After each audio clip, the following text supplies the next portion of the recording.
Late-night mysteries, where the night reveals what daylight tries to forget. The city of Ravenbrook sleeps uneasily beneath a blanket of fog, its streets lit by the dim glow of street lamps and neon signs flickering like dying embers. Inside this city moves Elias Crane, a man who is invisible to the world, yet deadly in ways no one could imagine.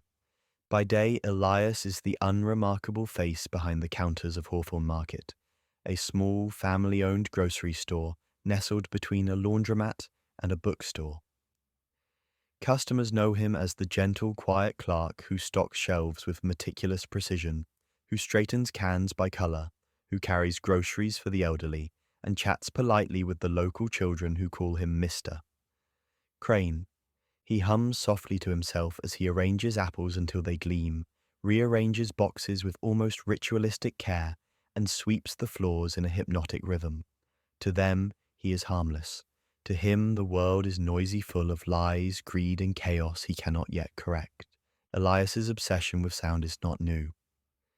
Born on a stormy October night in a small, cramped apartment, he was the middle child of a family riddled with chaos. His father, a distant man who valued control above affection, never noticed the meticulous precision with which Elias catalogued every sound, every imperfection. His mother, too timid to intervene, never realized that the quiet boy, watching the world, was learning patterns, calculating cause and effect, understanding the fragility of the human body in ways most people never imagine. By adolescence, the boy who once flinched at a dropped spoon discovered a terrible curiosity: how sound could manipulate, hurt, and ultimately destroy. Silence became both a comfort and an obsession. The grocery store allows him to practice control during the day, experimenting with vibrations and the resonance of objects in secret, cataloging the city's noise while blending seamlessly into the mundane. He memorizes every customer's habits: Mrs. Dunlop humming while she shops, the delivery boy dragging boxes, the manager fidgeting with her pen when anxious. He notes it all in the silence of his mind. Children drop coins or knock over cans.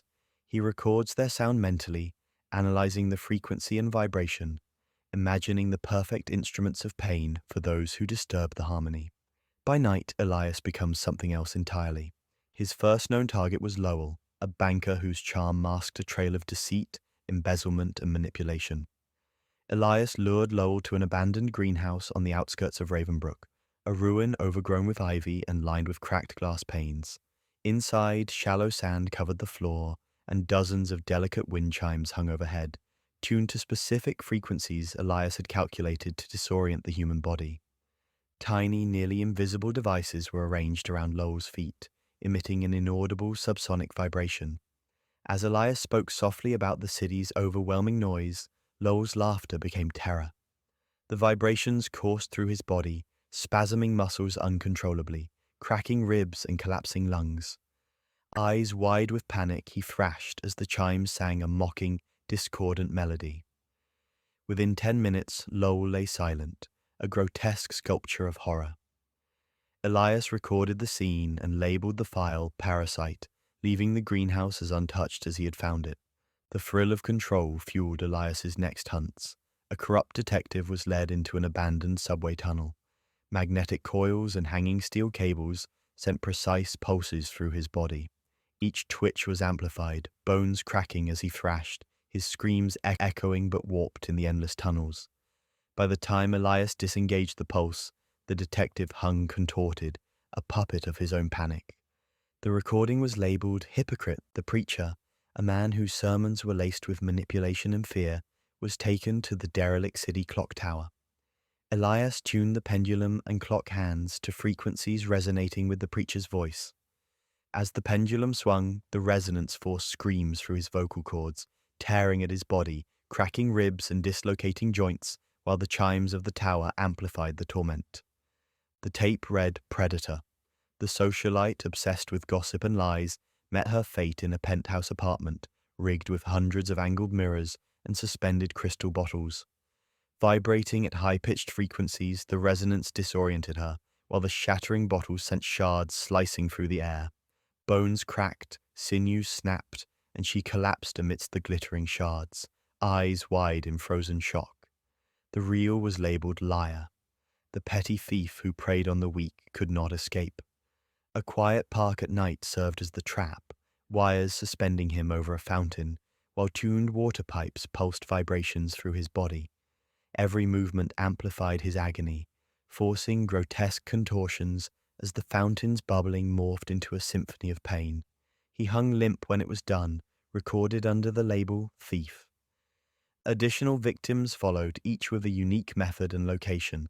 A corrupt city councilman trapped in a construction crane, the vibrations from steel beams tearing his joints apart. A street musician whose amplified instrument literally shredded his eardrums and forced his body to convulse uncontrollably. A fraudulent psychologist restrained in his own office, acoustic panels reverberating his screams into bone-rattling pulses that left him motionless on the floor. Each reel labeled with a single judgment word: fraud, parasite, hypocrite. Even the journalist Marissa Cole, whose calm defiance unnerved him most, faced Elias in a long abandoned theater surrounded by giant bronze pipes.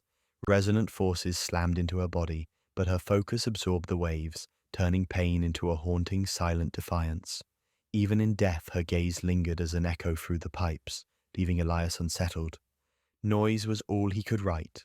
Throughout all this, Elias returned to Hawthorne Market, folding cans, chatting politely with neighbors, helping customers without suspicion.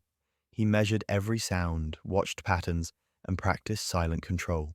He often lingered after hours, running small experiments on vibrations across the tile floor, the resonance of empty boxes, and the hum of refrigerators, as if preparing his next orchestration. Even the mundane interactions, dropping coins, knocking over jars, whispered arguments in aisles, fed the calculations in his mind. The duality of his life consumed him. By day, invisible and harmless. By night, merciless, precise, and terrifying. He catalogued every noise, every flaw, every human imperfection, each feeding into his obsessive symphony of silence.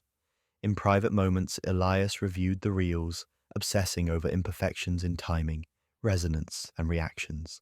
He reflected on morality and purpose, wondering if his work was justice or merely an expression of his obsession. The city outside hummed obliviously, unaware that the man stocking apples and sweeping floors was also the composer of terror, sculpting silence into death.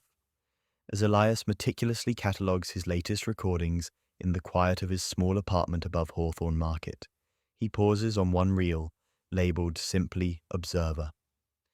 It's footage of his most recent victim, but something about the shadows in the corner catches his eye.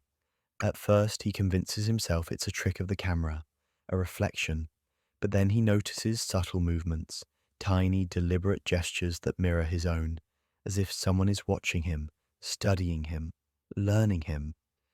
Panic threads through him, but Elias suppresses it with practiced calm. He reviews the footage again and realizes the observer isn't a ghost or a trick of light. It's a person. Someone has been following him, perhaps even visiting the scenes of his crimes after he leaves, leaving no trace but a silent message of their presence. And on the reel, for just a heartbeat, the figure steps forward and removes the mask, a face eerily familiar, almost like a reflection of Elias himself. The next morning, as he sweeps the aisles of Hawthorne Market, a new customer enters. Quiet, unassuming, polite. He greets her with a soft smile, offering to help carry her groceries. She smiles back, but in her eyes is a glimmer Elias recognizes.